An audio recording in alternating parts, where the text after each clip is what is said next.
नमस्कार मित्रों, आप सभी लोगों का उड़ान द फ्लाई के ऑनलाइन प्लेटफॉर्म पर स्वागत है। चैनल को सब्सक्राइब और लाइक करने के लिए आप सभी लोगों का धन्यवाद। हम लोग नदी से संबंधित जितने भी पॉइंट हो सकते थे उन सभी बिंदुओं पर हमने डिटेल में डिस्कशन किया है, लेकिन इसी से संबंधित कुछ बिंदु अभी शेष हैं जिस पर आज हम डिस्कशन करेंगे। इसके बाद नेक्स्ट वीडियो में हम आप लोगों के साथ नदी से संबंधित जो भी प्रश्न पूछे गए हैं उस पर हम लोग डिस्कशन करेंगे। तो आज का जो हमारा टॉपिक है, इसमें सबसे पहले हम लोग यह जानने का प्रयास करेंगे कि जो नदियों का प्रतिरूप है यह कितने प्रकार का होता है और भारत की कौन सी नदी किस प्रतिरूप के तहत प्रवाहित होती है। इसके पश्चात इसी में हम लोग यह भी देखेंगे कि जो भारत की प्रमुख नदी सिंचाई परियोजनाएं हैं और उससे संबंधित जो नहरें हैं उस पर भी हम लोग विशेष ध्यान देंगे। तो आइए सबसे पहले हम लोग यह जानने का प्रयास करते हैं कि जो नदियों का पैटर्न है या इनका जो प्रतिरूप है यह कितने प्रकार का है और इस पर कौन कौन सी नदियाँ प्रवाहित होती हैं। तो सबसे पहले यहाँ पर हम प्रतिरूप देख लेते हैं कि कितने प्रतिरूप नदियों के होते हैं।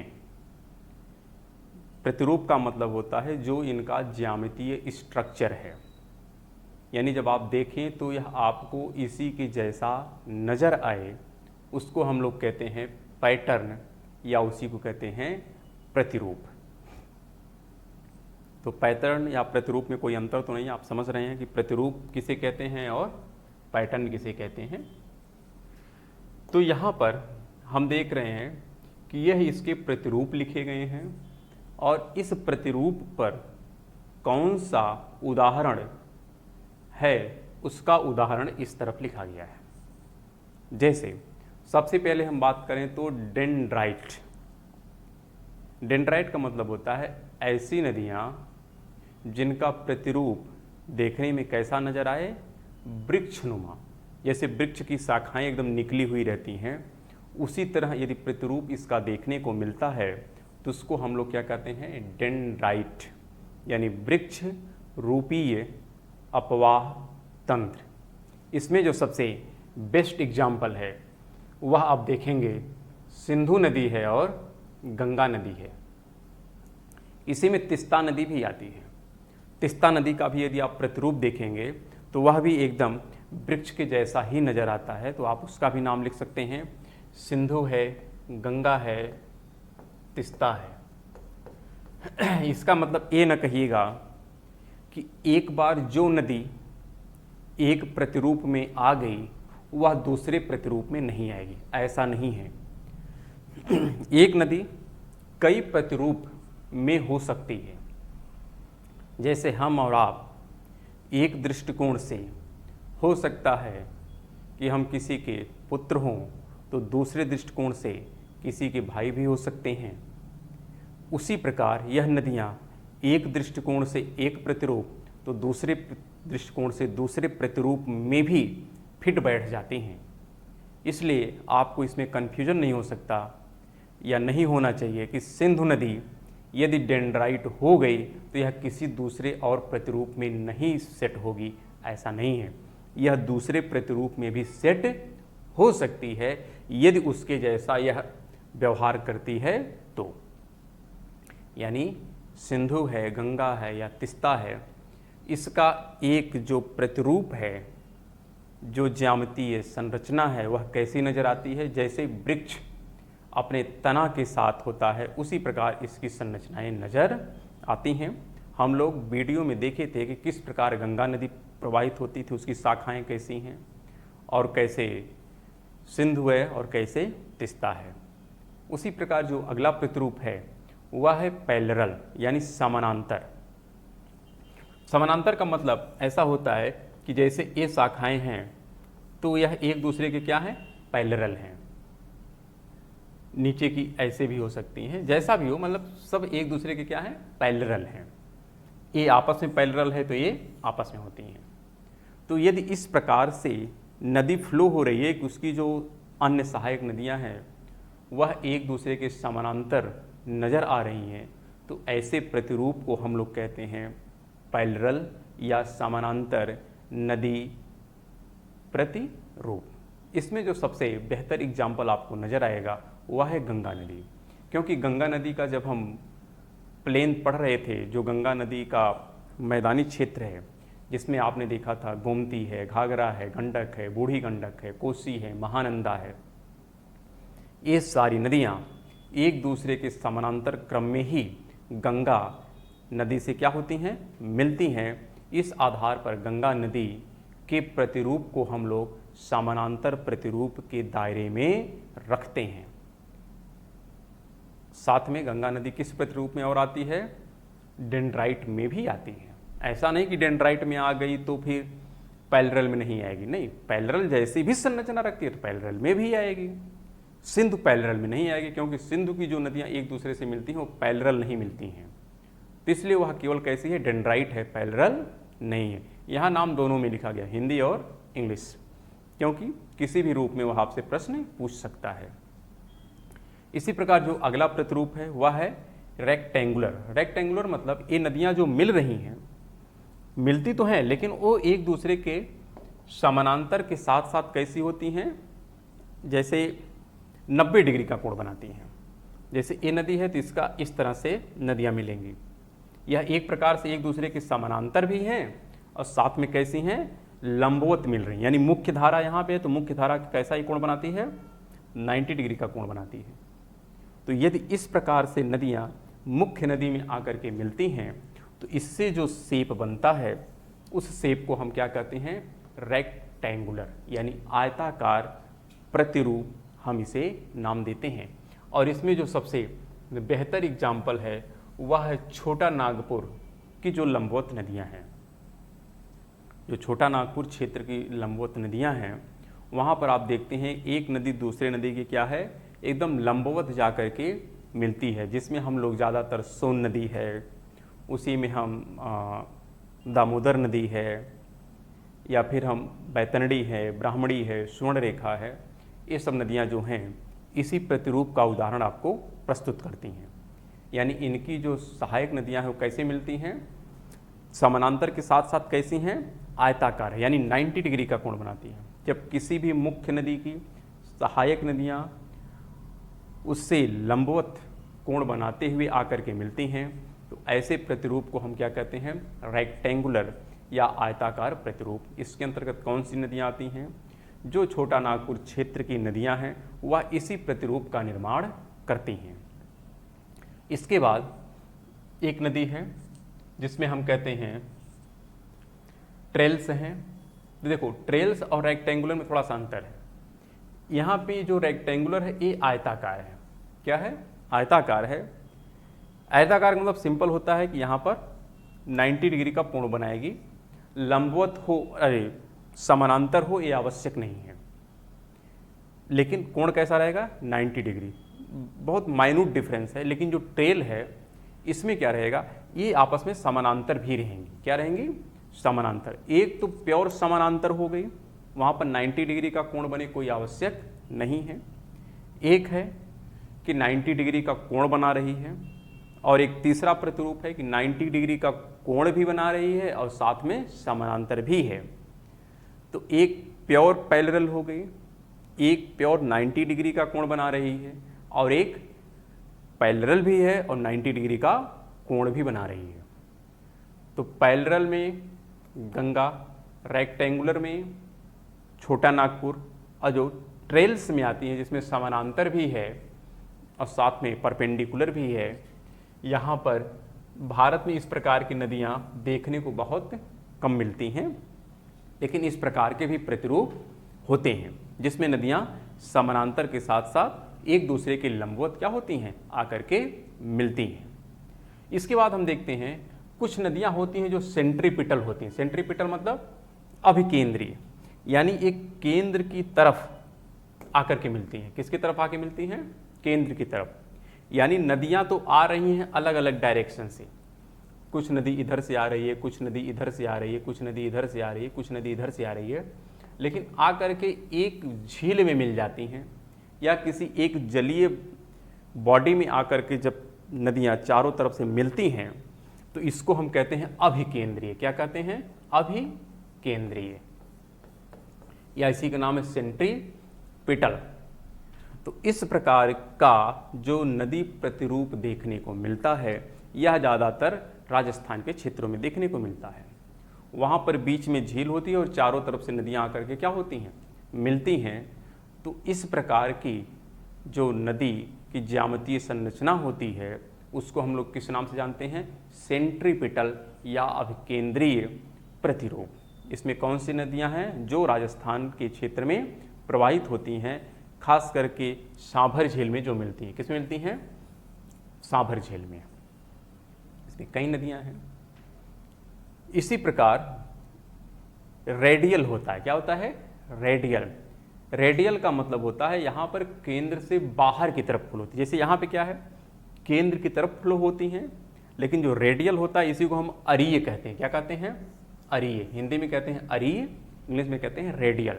इसमें क्या होगा? नदियाँ केंद्र से बाहर की तरफ फ्लो होती हैं। केंद्र की तरफ नहीं बल्कि केंद्र से बाहर की तरफ फ्लो होती हैं। उसको कहते हैं अपकेंद्रीय। क्या कहते हैं? अपकेंद्रीय, केंद्र से बाहर की तरफ। अभिकेंद्रीय यानी केंद्र की तरफ। तो जो केंद्र से बाहर होता है उसी का नाम है रेडियल। और इसका जो सबसे अच्छा उदाहरण है वह है अमरकंटक। क्या है? अमरकंटक। आपने देखा है अमरकंटक से एक नदी सोन, एक नदी नर्मदा और एक नदी महानदी है। तो यह जो अमरकंटक वाला सेक्शन है यह किसका बेहतर उदाहरण है? रेडियल का उदाहरण है, या इसी को कहते हैं अपकेंद्रीय प्रतिरूप का उदाहरण है। इसी प्रकार अगर हम बात करें तो सुपर इम्पोज्ड। क्या है? Super imposed. सुपर इम्पोज्ड का मतलब होता है कि सबसे पहले तो हमें बता देते हैं कि जो सुपर इम्पोज्ड का उदाहरण है यह आपकी जो प्रायद्वीपीय भारत की नदियां हैं जिसमें आप देखते हैं महानदी है, गोदावरी है, कृष्णा है, कावेरी है, ये सब नदियां आती हैं। जैसे है क्या कि जब भारतीय प्लेट यूरेशिया प्लेट से टकराई तो भारतीय प्लेट का जो दक्षिणी सेक्शन था इसमें कुछ भ्रंशन हुआ क्योंकि कंप्रेशनल फोर्स लगा, और उसी भ्रंश में नदियां जब फ्लो होने लगी, फ्लो करते करते जब इस ज़्यादा गहराई में तली का कटाव कर दिया तो नीचे से मैग्मा बाहर आने लगा। मैग्मा आ करके उस घाटी को भर दिया, और जब घाटी में मैग्मा जमा हो गया तो नदियां ऐसा नहीं है कि प्रवाहित होना बंद हो गईं।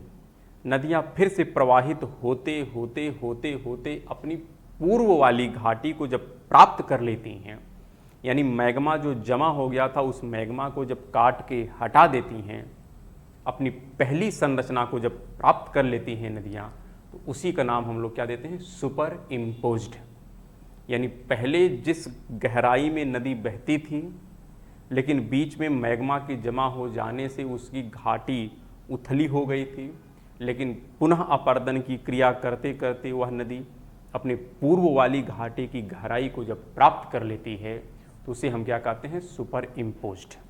इसमें कौन कौन सी हैं? महानदी है, गोदावरी है, कृष्णा है, कावेरी है, ये सब नदियाँ आती हैं। क्योंकि यहाँ पर जो दक्कन का ट्रैप बना है उससे पहले ये नदियाँ फ्लो होती थी, लेकिन बाद में उसी में मैग्मा जमा हुआ और फिर नदियाँ उस घाटी का कटाव करते करते अपनी पहली अवस्था को प्राप्त कर ली हैं। इसलिए इन नदियों को हम लोग क्या कहते हैं? सुपर इम्पोज्ड पैटर्न कहते हैं।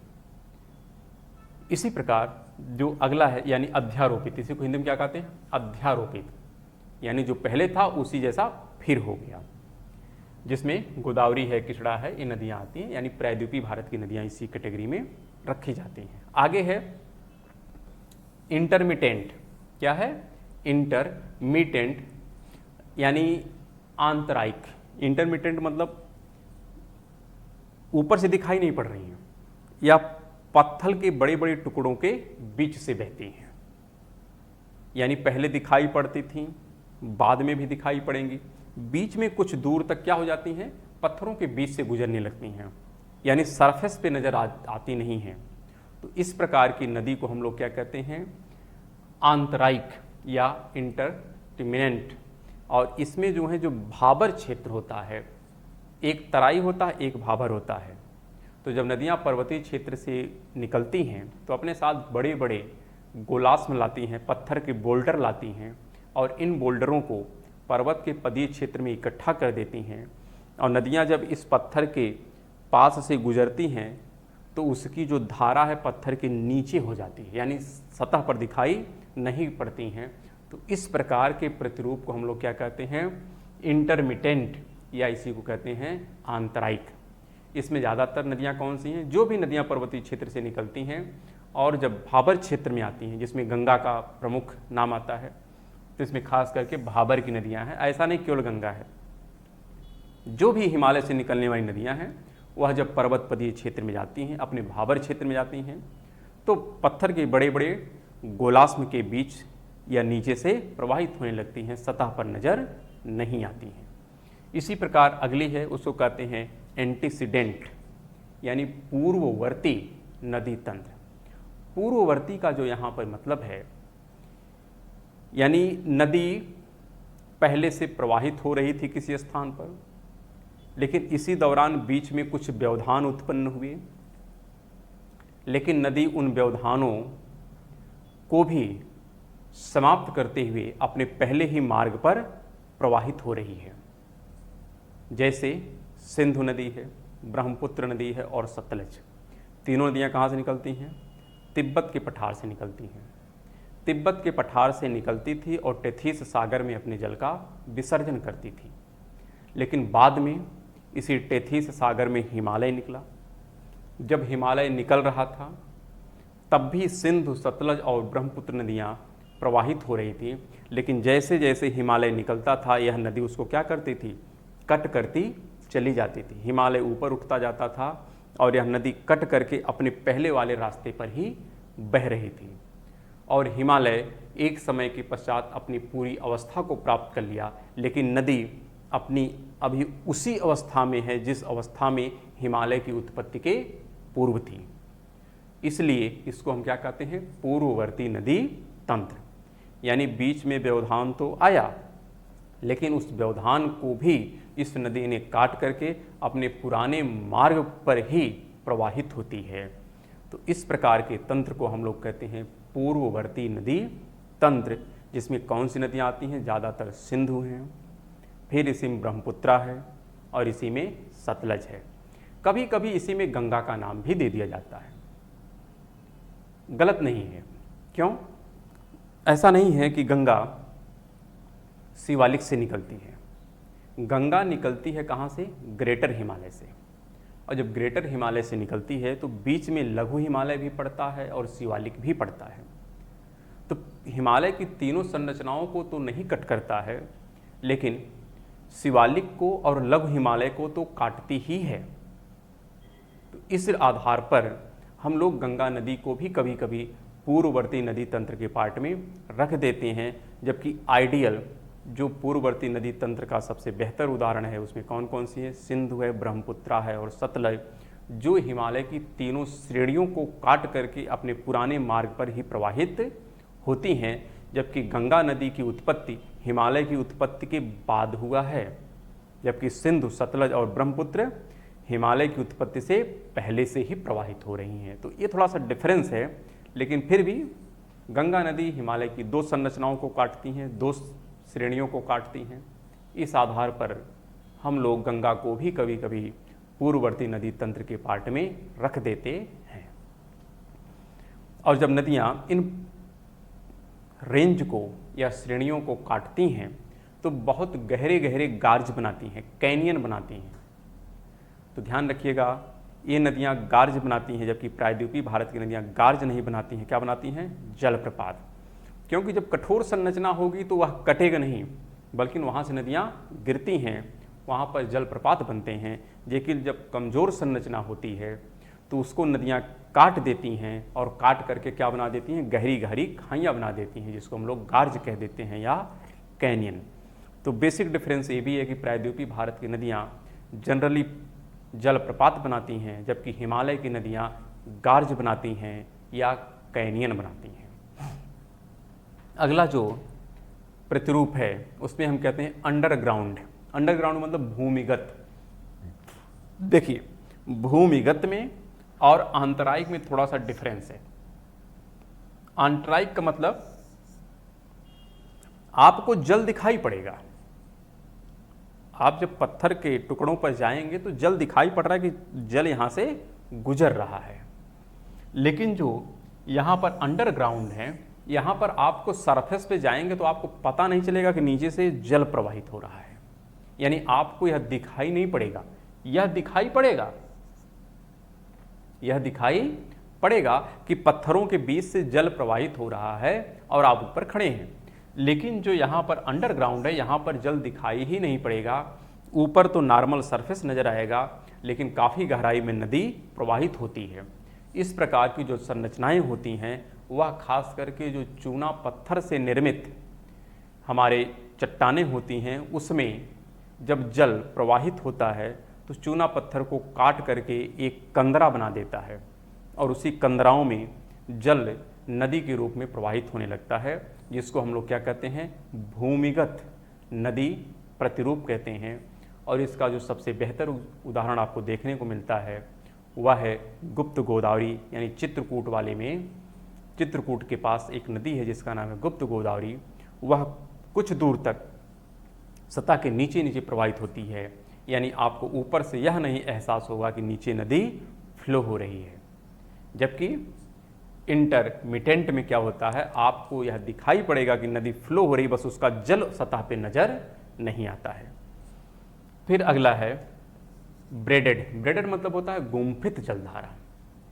गुम्फित जलधारा का मतलब होता है जब नदियां लगभग प्लेन एरिया में फ्लो होने लगती हैं, यानी जहां पर ढाल बहुत ज़्यादा मंद हो जाता है, तो वहां पर नदी के द्वारा लाए गए अवसाद इकट्ठा होने लगते हैं और इकट्ठा हो करके कुछ द्वीप जैसी संरचनाएं बनाने लगते हैं। तो जब द्वीप बनने लगता है तो नदी की मूल धारा जाती है, दो शाखाओं में विभक्त होती है, विभक्त होकर के फिर आगे जाके मिल जाती है, फिर आगे बढ़ती है, फिर दो शाखाओं में विभक्त होकर के फिर आगे मिल जाती है। तो इस प्रकार की जब संरचना किसी नदी के द्वारा बनाई जाती है तो उसको हम कहते हैं गुम्फित जलधारा। और ये ज़्यादातर जब नदियाँ एक प्रकार से समुद्र के मुहाने पर होती हैं तब इस प्रकार की या इस प्रकार के प्रतिरूप का निर्माण करते हैं, जिसको हम लोग क्या कहते हैं, गुम्फित जलधारा का नाम कहते हैं। और इसमें अगर हम उदाहरण देखें तो जो ब्रह्मपुत्र नदी है, जो असम में माजुली आइलैंड का एक द्वीप बनाती है, वह एक प्रकार से ब्रेडेड जलधारा का क्या है, प्रतिरूप है, जिसको हम कहते हैं गुम्फित जल धारा। यानी मूल शाखा दो शाखाओं में विभक्त होती है, पुनः एक हो जाती है, फिर विभक्त होती है, फिर एक हो जाती है, जैसे हमने कावेरी में भी देखा था। लेकिन कावेरी वाले में भी 3 द्वीप बने थे, लेकिन वहाँ पर जो नदियों की शाखाएं विभक्त हुई थी वह इसलिए नहीं हुई थी कि वहाँ पर संरचना काफ़ी प्लेन है या ढालमंद है। वह इसलिए हुई थी क्योंकि वहाँ पर कठोर संरचनाएं हैं, जहाँ जहाँ पे भ्रंशन है तहाँ तहाँ पे नदियाँ मोल्ड होती हैं। लेकिन जो असम वाला सेक्शन है वहाँ पे ऐसा नहीं है, वहाँ पे नदियों के द्वारा अवसाद लाके जमा कर दिए गए हैं, इसलिए वहाँ पर 2 शाखाएं हो जाती हैं, फिर मिल जाती हैं, फिर अवसाद जमा हो जाता है, फिर 2 हो जाती हैं। तो उस आधार पर हम लोग क्या कहते हैं, ब्रेडेड या गुम्फित जलधारा। गंगा नदी भी जब सुंदरबन डेल्टा के पास पहुँचती है तो वहाँ पर भी देखेंगे ऐसे नदी तो आ रही है, लेकिन आने के बाद ऐसे कई शाखाओं में क्या हो जाती है, विभक्त हो जाती है। तो यहाँ बीच बीच में जो संरचनाएं बनती हैं इसी को हम लोग क्या कहते हैं, गुम्फित जल धारा कहते हैं। इसी प्रकार एक और है प्रतिरूप जिसको हम कहते हैं वलयाकार। क्या कहते हैं, वलयाकार। वलयाकार का मतलब होता है कि यहाँ पर मान लेते हैं जैसे कोई पर्वत है, यहाँ पर कोई पर्वत संरचना है, तो जनरली नदी होती क्या है, नदी अगर यहाँ से निकल रही है तो यह नदी ऐसे फ्लो करती हुई क्या होती है, ढाल के अनुरूप नदी आगे बढ़ती चली जाती है, सिंपल तरीके से। यानी ऊंचाई से जिधर ढाल उधर नदी चलती चली जाती है। लेकिन जो एनुलर होता है या वलयाकार होता है, यह इस प्रकार नहीं फ्लो होती है। यह नदी इसके चारों तरफ ऐसे घूमते घूमते फ्लो होते हुए नीचे उतरती है। यानी कोई ऊंची संरचना, वहां से नदी ऐसे चक्कर करते हुए क्या होती है, नीचे उतरती चली जाती है। इसलिए इसको हम लोग क्या कहते हैं, एनुलर या वलयाकार नदी प्रतिरूप। इस प्रकार के उदाहरण भारत में बहुत कम देखने को मिलते हैं या मिलते ही नहीं है कि इस प्रकार की भी कोई नदी है जो ढाल के अनुरूप ना प्रवाहित होकर के समढाल रेखा के अनुरूप प्रवाहित हो, यानी पहाड़ के चारों तरफ ऐसे चक्कर करते हुए उतरे। इस प्रकार की नदी प्रतिरूप को हम लोग क्या कहते हैं, एनुलर कहते हैं, या इसे हम वलयाकार नदी प्रतिरूप कहते हैं। तो यह कुछ नदियों से संबंधित प्रतिरूप थे और इस पर भी प्रश्न पूछे जाते हैं कि कौन किस कैटेगरी में आता है। तो यदि आप इसको एक बार, दो बार, तीन बार ध्यान से पढ़ेंगे तो आसानी से आप किसी भी प्रश्न का उत्तर दे सकते हैं। हाँ, इस पर जो प्रश्न पूछे गए हैं विगत वर्षों में, उसको हम लोग जब प्रश्न पे डिस्कशन करेंगे तो उस पर भी डिस्कशन कर लेंगे कि देखिए नदी प्रतिरूप पर यह प्रश्न पूछा गया है और किस प्रकार पूछा गया, उसका क्या आंसर होगा, आप आसानी से दे सकते हैं। बस इस प्रतिरूप को क्या करिएगा, एक बार, दो बार, तीन बार याद कर लीजिएगा। अब हम जो नेक्स्ट पार्ट देखने जा रहे हैं इसमें देखेंगे कि इन नदियों से संबंधित जो प्रमुख सिंचाई परियोजनाएं हैं वो कौन कौन सी हैं। वैसे उसमें से काफ़ी नाम आप ऑलरेडी पढ़ चुके हैं, लेकिन फिर भी इसमें कुछ नाम हम फिर से देख लेते हैं कि कौन कौन सी नदियां हैं और उस पर कौन कौन से सिंचाई परियोजनाएं चल रही हैं। तो हम कितनी सिंचाई परियोजनाओं के बारे में अध्ययन करेंगे, उसके नाम यहाँ पर हैं। इसके बारे में एक हम लोग विस्तृत अध्ययन करेंगे। सबसे पहले इसमें देखेंगे ऊपरी गंगा नहर, कि ऊपरी गंगा नहर का संबंध किससे है, निचली गंगा नहर का संबंध किससे है, पूर्वी यमुना नहर का संबंध किससे है, शारदा नहर का संबंध किससे है, गंग नहर का संबंध किससे है, इंदिरा नहर क्या, इसके बारे में तो आप पढ़े ही हैं। जब हम लोग ब्यास और सतलज नदी पढ़ रहे थे तो वहीं पर हमने कहा था कि एक हरिके बैराज था और उसे हरिके बैराज से एक नहर निकाली गई जिसका नाम है इंदिरा नहर, और इसी इंदिरा नहर में सतत जलापूर्ति के लिए एक ब्यास नदी पर डैम बनाया गया था जिसका नाम है पोंग डैम। क्या नाम है, पोंग डैम, और उसी से एक जलाशय भी बना है, तो इंदिरा नहर है। इसी प्रकार फरक्का बैराज है। इसी फरक्का बैराज से जो गंगा नदी की एक शाखा मोड़ करके वेस्ट बंगाल में गई उसी का नाम क्या है, हुगली है। उसके बारे में भी हम लोगों ने पढ़ा है। और साथ में एक और सिंचाई परियोजना जिसका नाम है मंगलम। तो इस प्रकार कुछ प्रमुख नहर सिंचाई परियोजनाएं हैं जिसके बारे में हम लोग अध्ययन करेंगे, और क्या कुछ प्रमुख इस पे बिंदु हैं वह भी हम लोग जानने का प्रयास करेंगे। लेकिन उससे पहले कुछ यहाँ पर और पॉइंट दिए गए उसको भी देख लेते हैं। जैसे नदी जोड़ो परियोजनाएं होती हैं, उसी प्रकार माला नहर तंत्र की संकल्पना को किसने दिया है, कैप्टन दिनसाजे दस्तूर। जैसे हमने कहा नदियों को आपस में जोड़ करके हम लोग नदी जोड़ो परियोजना पर कार्य करते हैं, उसी तरह नहरों की भी एक हम माला बना सकते हैं। और यह संकल्पना किसने दिया था, कैप्टन दिनसाजे दस्तूर ने प्रस्तावित किया था। तो इनका नाम आप याद कर सकते हैं कि नदियों की माला, नहरों की माला से संबंधित किसने संकल्पना दिया था, तो कैप्टन दिनसाजे दस्तूर ने। इसी प्रकार जो नदी जोड़ो परियोजना है इसका सबसे पहले जो विचार आया था, देखिए ये विचार कौन दिया है, एक सिंचाई इंजीनियर थे। कौन थे, सिंचाई इंजीनियर थे, उनका नाम था विश्वेश्वरैया।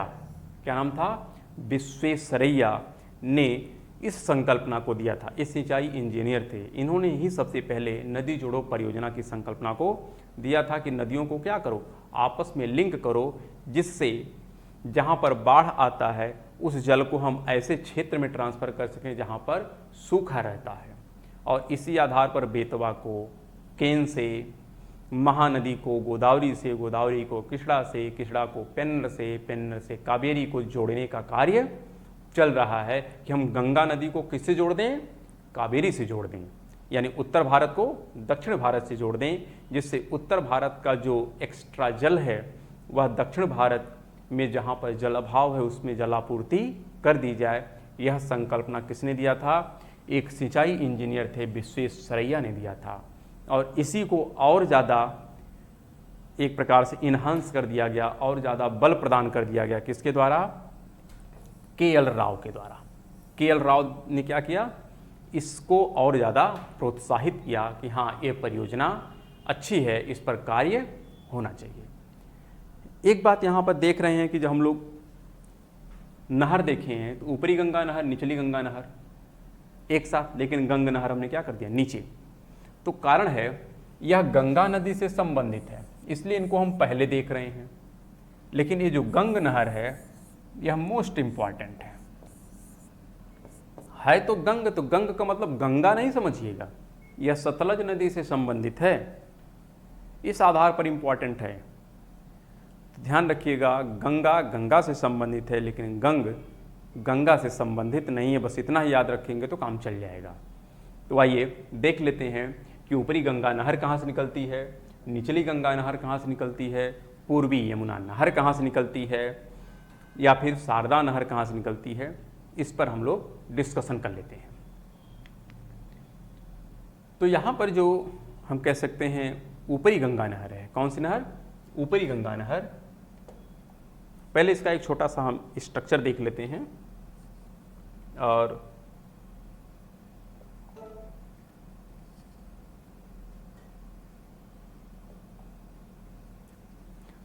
जब आपने देखा था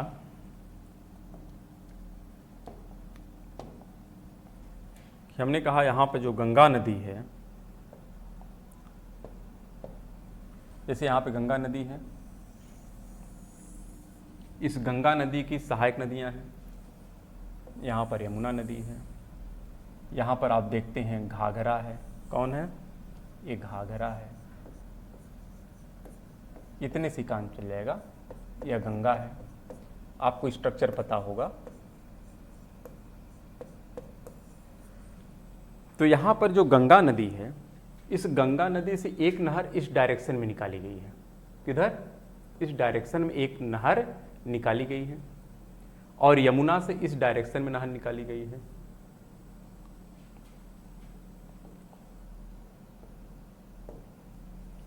तो यहाँ पर एक नहर है और यहाँ पर एक नहर है, तो तीन नहर हो गई।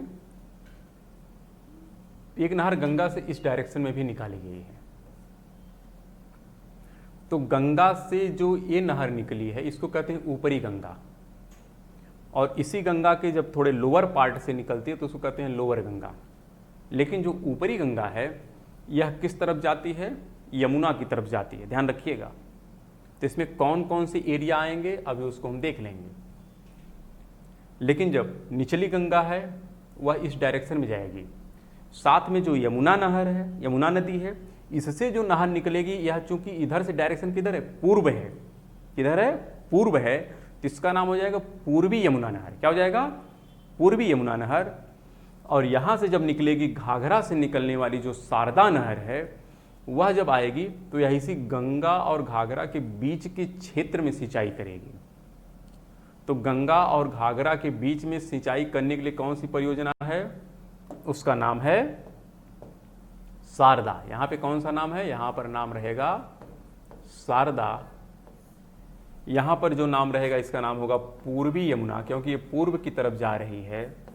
यह ऊपर है तो इसलिए इसका नाम हो जाएगा ऊपरी गंगा, और यह नीचे है इसकी तुलना में, इसलिए इसका नाम क्या हो जाएगा? निचली गंगा। तो यह अगर इमेज याद है, आप याद कर लें तो आगे के पॉइंट आपको थोड़ा आसान हो जाएंगे, और क्षेत्र भी आप आसानी से याद कर सकते हैं कि गंगा यमुना के बीच में कौन से शहर आते हैं, या यमुना और गंगा और घाघरा के बीच में कौन कौन से शहर आते हैं, और उन्हीं से वह सिंचाई की जाएगी। तो आइए उसी को हम लोग देख लेते हैं।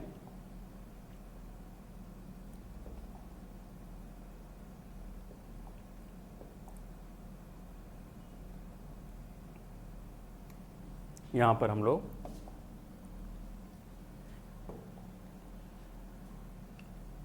अगला देख लेते हैं पॉइंट।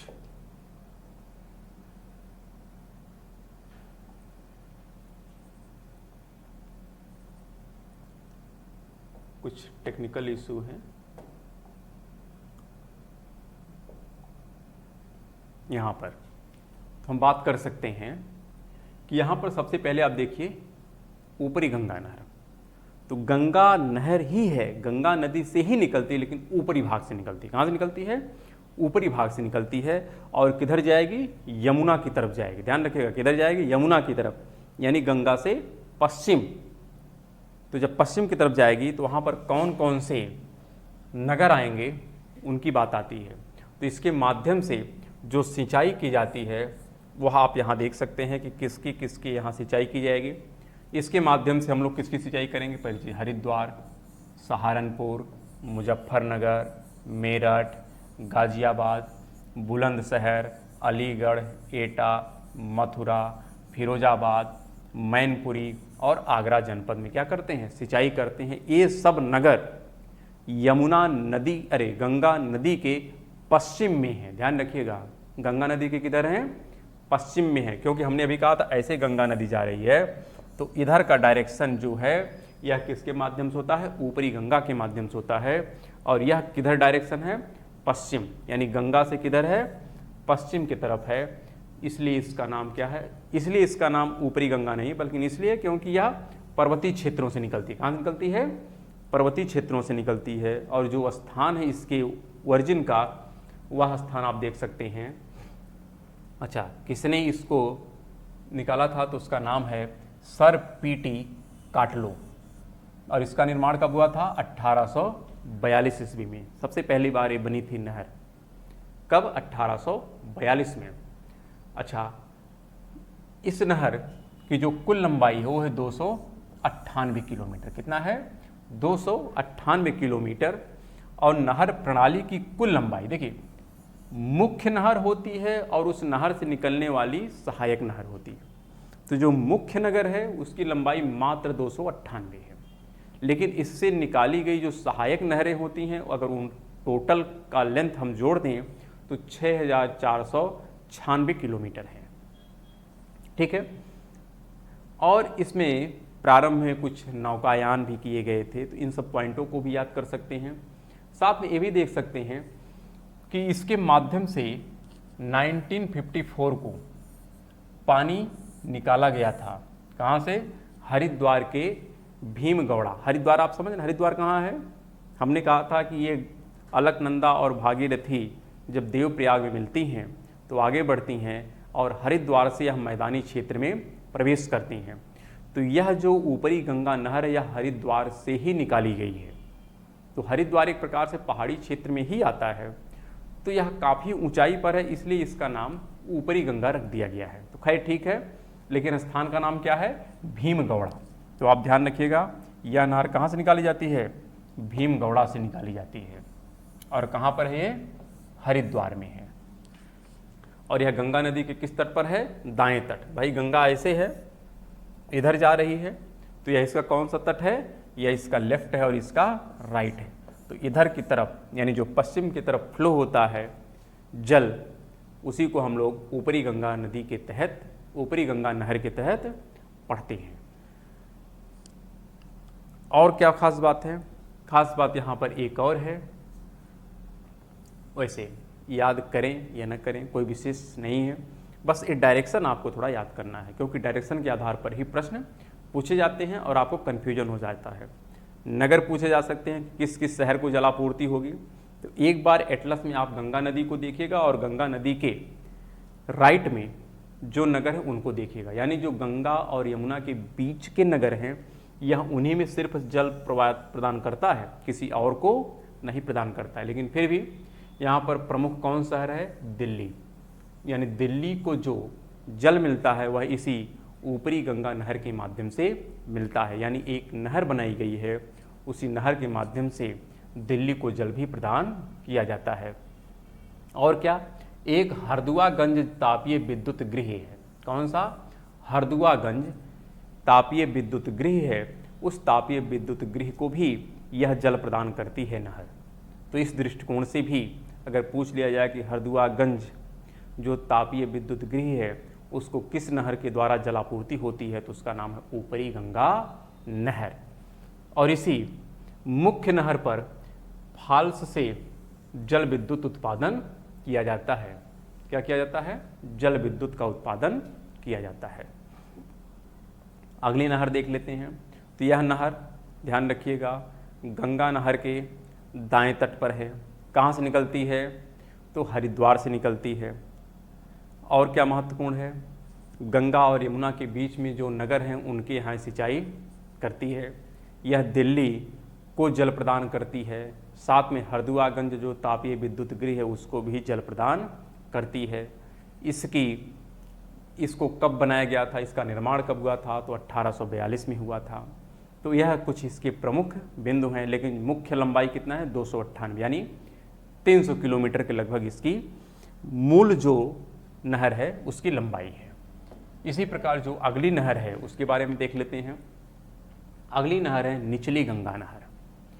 लेकिन यह नहर, अब ध्यान रखिएगा, जैसे वह नहर थी कि राइट की तरफ गई थी, लेकिन यह राइट नहीं जाएगी बल्कि किधर जाएगी? लेफ्ट की तरफ जाएगी। निचली गंगा नहर का उद्गम स्थल कहाँ है? नरौरा, बुलंदशहर, जहाँ पे आपका न्यूक्लियर पावर प्लांट है नरौरा, बुलंदशहर। वहाँ पर इसके माध्यम से जल प्रवाहित किया जाता है। और क्या है, मुख्य नहर की लंबाई मात्र कितनी है? 100 किलोमीटर है। और अगर टोटल नहर प्रणाली की लंबाई देख लिया जाए तो कितना है? 8278, यानी ऊपरी गंगा नहर की तुलना में इसकी मुख्य लंबाई भी कम है और टोटल लंबाई भी कम है। यह इसके बारे में प्रमुख बिंदु था। और कब बना था? 1878 में, जबकि पहले वाली कब थी? 1842 में, यानी यह बाद में बनी है और वह पहले बनाई गई है।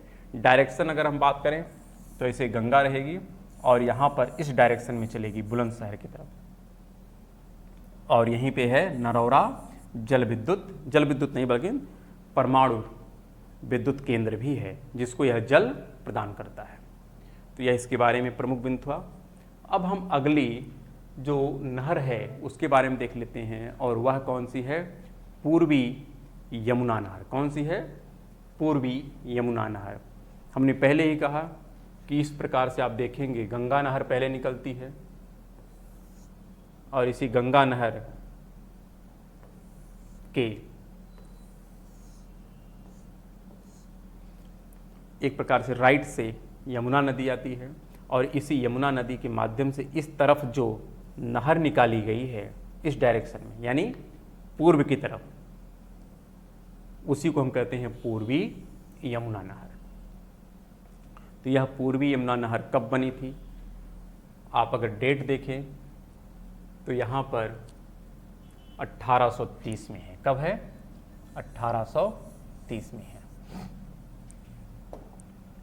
पूर्वी यमुना नहर का निर्माण कब हुआ? 1830 में हुआ है।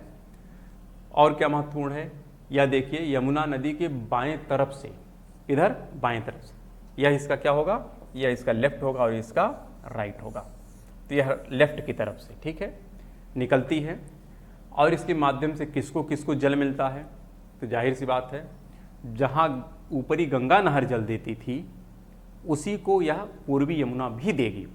लेकिन ऐसा नहीं कि ऊपरी गंगा से सभी शहरों को मिल जाएगा, कुछ ऊपरी गंगा से आएगा तो कुछ पूर्वी यमुना से जाएगा।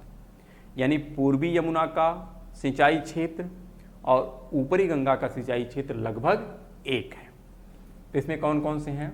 वही हैं, सहारनपुर है, मुजफ्फरनगर है, मेरठ है, गाजियाबाद है, यह सब नगर इसमें आते हैं जिसको सिंचाई के लिए जल यह नदी प्रदान करती है। अगर इसकी टोटल लंबाई देखा जाए तो 197 किलोमीटर है, यानी ये भी काफ़ी छोटी है।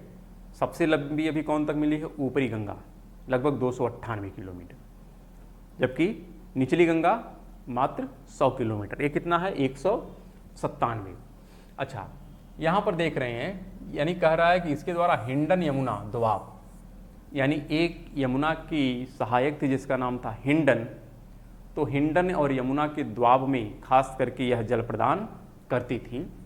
तो हम यूँ कहें, चाहे हिंडन यमुना कहें, चाहे यमुना और गंगा के बीच का जो क्षेत्र है उसी क्षेत्र में यहाँ सिंचाई करती है।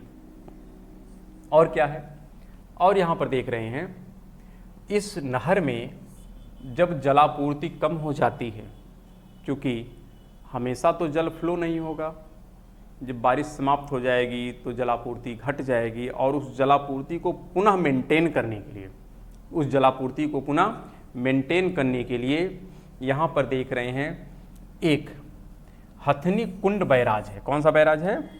हथनी कुंड बैराज है, ये बनाया गया है, और ये कहाँ पर है? हरियाणा में है। तो इस हथनी कुंड बैराज से जल को क्या किया जाता है?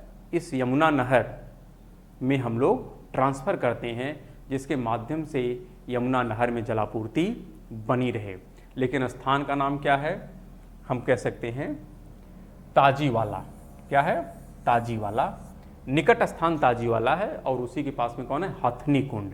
तो ध्यान रखिएगा, आपसे कभी कभी हथनी कुंड के बारे में पूछा जाता है।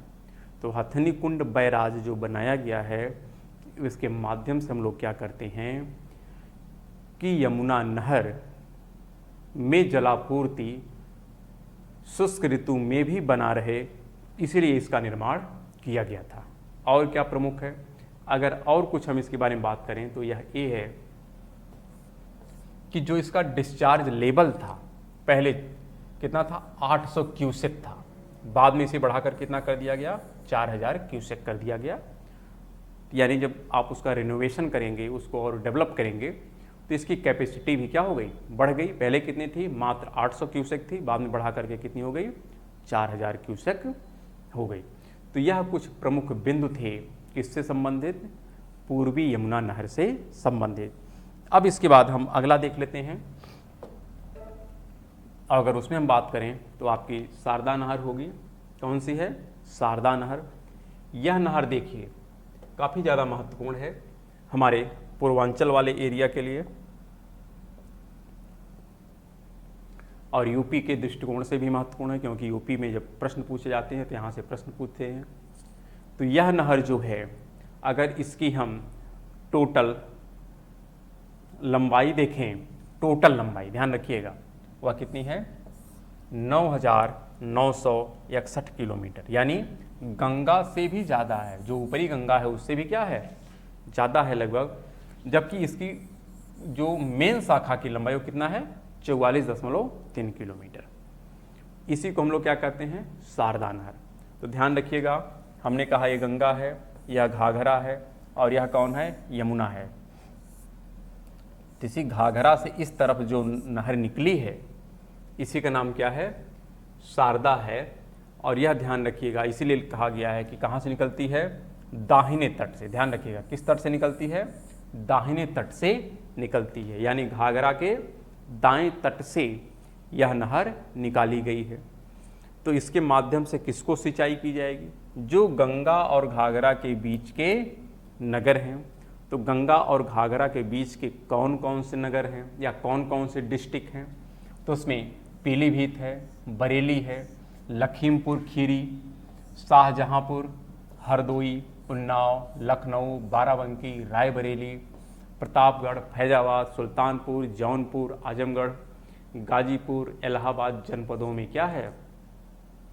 सुरक्षात्मक सिंचाई सुविधा उपलब्ध है इस नदी के, इस नहर के माध्यम से। इसकी टोटल लंबाई काफ़ी ज़्यादा है, जबकि मुख्य नदी की लंबाई, मुख्य नहर की लंबाई कम है। फिर है, यहाँ पर दिया है, इस पर एक बैराज बनाया गया है, और वह बैराज कहाँ बनाया गया है? खटीमा तहसील में। कहाँ पर? खटीमा तहसील में, बनबसा के पास। कहाँ पर? बनबसा के पास खटीमा तहसील।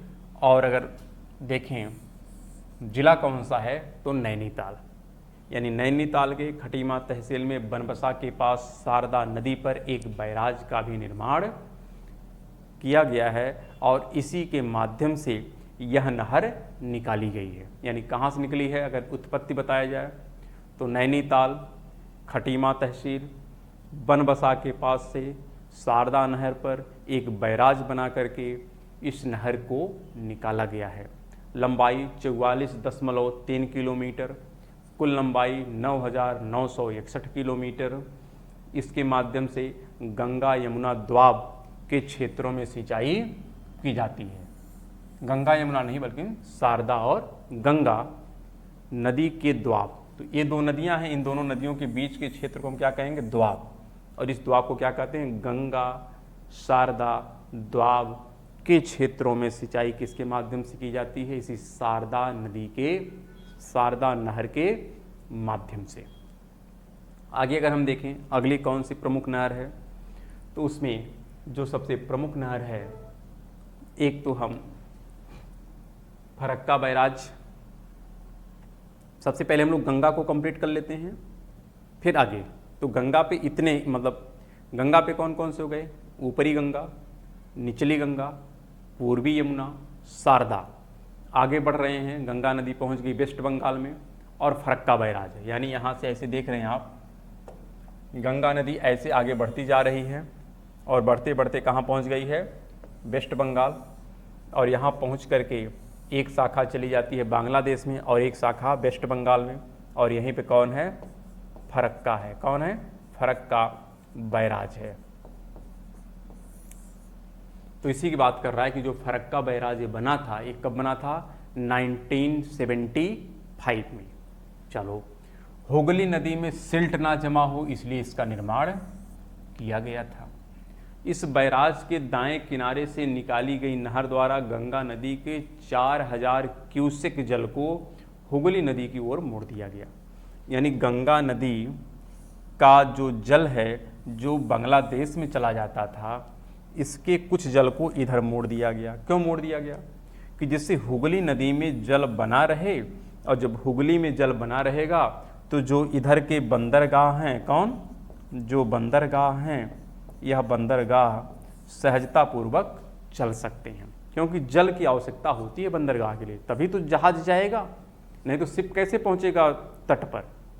तो इसलिए इस गंगा नदी के जल को मोड़ने के लिए और साथ में इस हुगली में सिल्ट ना जमा हो, इस फरक्का बैराज को बनाया गया था 1975 में। अब इसके बाद जो अगली हमारी प्रमुख नहर है वह कौन सी है, इंदिरा नहर, जो किससे संबंधित है, सिंधु से संबंधित है। तो उसके बारे में हम लोग देख लेते हैं। अच्छा, यहाँ पर सबसे पहले गंग नहर देख लेते हैं, क्योंकि गंग और इंदिरा दोनों एक ही तंत्र से पार्ट है। इंदिरा जो है वह भी सिंधु का पार्ट है और गंग भी किसका पार्ट है, सिंधु का ही पार्ट है। तो यहाँ पर जो गंग नहर है यह विश्व की सबसे पुरानी एवं विकसित नहर व्यवस्था है। नाहर नहीं बल्कि कैसी है, नहर व्यवस्था है, संशोधित कर लीजिएगा, यह नहर व्यवस्था है, नाहर नहीं। कैसी व्यवस्था है, विकसित एवं सबसे पुरानी नहर व्यवस्था है। वैसे तो सबसे पुरानी में अगर बात किया जाए तो आप देख रहे थे ऊपरी गंगा है, निचली गंगा है, यमुना है, पूर्वी यमुना, ये सब है, लेकिन यह विकसित है। कैसी है, विकसित है, यानी मॉडर्नाइज है। और यह कब बनी थी, 1927 में बनी थी। और कहाँ पर बनी थी, किसके द्वारा बनवाई गई थी, बीकानेर के तत्कालीन महाराजा श्री गंग सिंह के द्वारा बनवाई गई थी। किसके द्वारा बनवाई गई थी, श्री गंग सिंह। तो इन्हीं के नाम के आधार पर इसका नाम क्या पड़ गया, गंग नहर। जबकि यह किस नदी पर बनवाया गया है, उसका नाम है सतलज नदी। तो इसीलिए हमने कहा कि गंगा और गंग में कोई कंफ्यूजन आपको नहीं होना चाहिए। गंगा गंगा नदी से संबंधित, जबकि गंग किससे संबंधित है, सतलज से। और यह नाम इसलिए पड़ा है क्योंकि जो वहाँ के तत्कालीन महाराजा थे श्री गंग सिंह, उनके नाम के आधार पर इसका नामकरण किया गया है।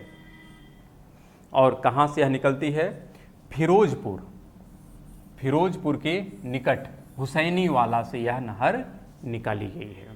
तो इसके बारे में और कुछ खास नहीं है, बस ध्यान रखिएगा विश्व की सबसे पुरानी और विकसित नहर व्यवस्था है, सतलज नदी पर बनाई गई है, 1927 में बनाई गई है। किसने बनवाया है? तो बीकानेर के तत्कालीन महाराजा श्री गंग सिंह के द्वारा बनवाया गया है। तो इसको गंग नहर से, गंगा नहर को कंफ्यूज न करिएगा, गंगा नहर गंगा से है, जबकि गंग नहर किससे संबंधित है? सतलज से संबंधित है। इसी प्रकार सिंधु की जो अगली नहर व्यवस्था है उसका नाम क्या है? इंदिरा नहर है, तो उस पर भी हम लोग देख लेते हैं। तो हमने कहा कि जो सिंधु नदी है उसी सिंधु नदी की एक सहायक नदी जिसका नाम है सतलज, और आप लोगों ने देखा था कि सतलज ऐसे आ रही थी और इसी सतलज की एक सहायक थी जिसका नाम था ब्यास। क्या नाम है? ब्यास। ये सतलज है और इसी सतलज की कौन है? यह ब्यास है।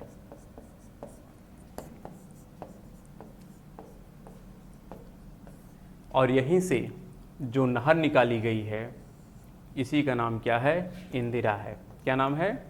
इंदिरा। और जिस स्थान से निकाला गया है इसका नाम है हरिके। क्या नाम है? हरिके बैराज। जैसे आप वेस्ट बंगाल में देख रहे थे फरक्का बैराज, वैसे यहाँ पर कौन है? हरिके बैराज। और इस नहर में जलापूर्ति बनी रहे इसके लिए इसी ब्यास पर एक डैम बनाया गया, एक बांध बनाया गया, उसका नाम क्या था? पोंग। और इसके माध्यम से जो यहाँ पर जलाशय बना, इस जलाशय से जल को इसमें क्या कर दिया गया? ट्रांसफ़र कर दिया गया। इसको हम लोग सिंधु नदी में डिटेल में पढ़ेंगे, लेकिन फिर भी इसके बारे में यहाँ पर कुछ नहर के पॉइंट ऑफ व्यू से देख लेना है। इंदिरा गांधी नहर परियोजना का शिलान्यास कब किया गया था? 30 मार्च 1958 में। किसके द्वारा? तत्कालीन गृह मंत्री गोविंद वल्लभ पंत के द्वारा। लेकिन नाम क्या रखा गया? इंदिरा। क्यों? नेहरू जी की बेटी है इसलिए रखा गया था। ठीक है। फिर इसका उद्गम स्थल कहाँ है? पंजाब में सतलज ब्यास नदियों के, यानी पंजाब में ही वो जो हरिके बैराज है, यह स्थान कहाँ पर है? पंजाब में हरिके बैराज, वहीं से यह नहर निकाली गई थी। कब? 1958 में। और कहा गया कि इसमें अबाध जलापूर्ति के लिए ब्यास नदी पर जो पोंग डैम बना था, इस पोंग डैम के द्वारा एक जो जलाशय बना उसका नाम क्या था? महाराणा प्रताप सागर जलाशय। ध्यान रखिएगा, इस पर हमने डिटेल में डिस्कशन किया है पिछले जब सिंधु नदी वाले टॉपिक को डिस्कस कर रहे थे। तो यहाँ पर पोंग झील भी से कहते हैं और इसी का नाम महाराणा प्रताप सागर भी है। इसी के माध्यम से यह जल किसमें ट्रांसफ़र किया जाता है? इंदिरा नहर में, कि जिससे इंदिरा नहर साल भर जलापूर्ति करती रहे। और क्या है? यह विश्व की सबसे बड़ी नहर परियोजना है। ध्यान रखिएगा, इसके पहले आपने ऊपरी गंगा देखा, निचली गंगा देखा, पूर्वी यमुना देखा, या शारदा देखा। ये सब जो नहरें हैं इनकी लंबाई काफ़ी कम है, मुख्य धारा की लंबाई काफ़ी कम है। ओवरऑल देखा जाए तो ज़्यादा है, लेकिन इसकी मुख्य धारा की लंबाई काफ़ी ज़्यादा है और वह कितना है? 649 किलोमीटर है। इतनी लंबी नहर अभी तक विश्व में कोई या किसी भी देश में नहीं देखी गई है। साथ में क्या है? इसके माध्यम से क्या होगा? वही सिंचाई किया जाएगा। कहाँ कहाँ किया जाएगा? यही राजस्थान वाले सेक्शन में। तो राजस्थान में कहाँ कहाँ पे सिंचाई होगी? उसका नाम है गंगानगर, बीकानेर, जोधपुर, जैसलमेर। यानी गंगानगर, बीकानेर, जोधपुर और जैसलमेर। इसलिए हमने क्या कहा? ये एटलस बार बार देखना है। जब आप इंदिरा नहर देखेंगे, वहाँ पर राजस्थान का सेक्शन देखेंगे, तो आपको स्पष्ट हो जाएगा कि यहाँ पर राजस्थान के कौन कौन से ज़िले आते हैं जिसके माध्यम से इस इंदिरा नहर के द्वारा सिंचाई की जा सकती है। तो चाहे आप इंदिरा नहर पढ़ें, चाहे आप ऊपरी गंगा, निचली गंगा, पूर्वी यमुना, किसी को भी पढ़ें, एटलस को साथ में रख कर के पढ़ेंगे तो आपको काफ़ी ज़्यादा स्पष्टता होगी। तो यह था इंदिरा नहर से संबंधित कुछ प्रमुख बिंदु। इसके बाद अभी एक और सिंचाई परियोजना है जिसका नाम है मंगलम। क्या नाम है? मंगलम सिंचाई परियोजना। उत्तर भारत की जो प्रमुख सिंचाई परियोजनाएं थी उसके बारे में हम लोगों ने डिस्कशन किया। जहाँ पर प्रश्न पूछे जाने की संभावनाएं थी उस पर भी हम लोगों ने डिस्कशन किया। हाँ, जो प्रश्न पूछे जाएंगे या जो पूछे गए हैं उस पर हम लोग अलग से एक वीडियो में डिस्कशन कर लेंगे कि कौन कौन से प्रश्न इस सिंचाई परियोजना से या नदी प्रतिरूप से या नदी पर पूछे गए हैं, उस पर भी हम लोग अलग से डिस्कशन करेंगे। तो यहाँ पर है मंगलम सिंचाई परियोजना। यह परियोजना केरल के पलक्कड़ जिले की 2 नदियाँ हैं। वैसे यहाँ पर एक नदी लिखा गया, एक का नाम है भरतपुझा और एक का नाम है, तो यहाँ पे एक पूजा नहीं है, पुझा है। क्या है? भरतपुझा।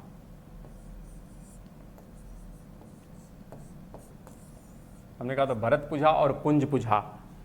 भरतपुझा और पुंजपुझा में ही साइलेंट वैली है, तो उसी ये भरतपुझा की बात कर रहा है कि भरतपुझा जो नदी है और उसकी जो सहायक नदियां हैं उसी से संबंधित यह मंगलम सिंचाई परियोजना है। वैसे इस भरतपुझा और उसकी सहायक नदियों पर कुल कितनी परियोजनाएं बनाई जा रही हैं सिंचाई की? 10।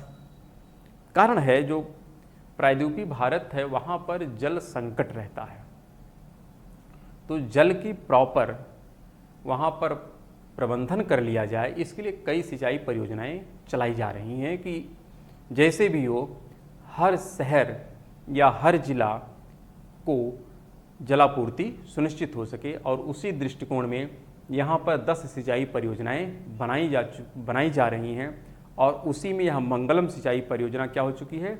कंप्लीट कर ली गई है। तो इसीलिए यह महत्वपूर्ण है क्योंकि केरल की भरतपुझा और उसकी सहायक नदियों पर जो 10 सिंचाई परियोजनाएं बनाई जा रही थी उसमें से एक कंप्लीट कर ली गई है और उसका नाम क्या है? मंगलम सिंचाई परियोजना। तो यह टॉपिक यहीं पर हम क्लोज करेंगे। नदी से संबंधित या नदी के प्रतिरूप या इससे संबंधित जो सिंचाई परियोजनाएं हैं, जो इसका सिस्टमेटिक टॉपिक था उसको हमने अपने तरीके से जहाँ तक संभव हो सका हमने उसको कंप्लीट किया। हाँ, इससे संबंधित जो प्रश्न पूछे गए हैं विगत वर्षों में उसके लिए हम लोग एक अलग सी वीडियो में डिस्कशन करेंगे। तो हम फिर मिलते हैं नेक्स्ट वीडियो में, तब तक के लिए नमस्कार, धन्यवाद।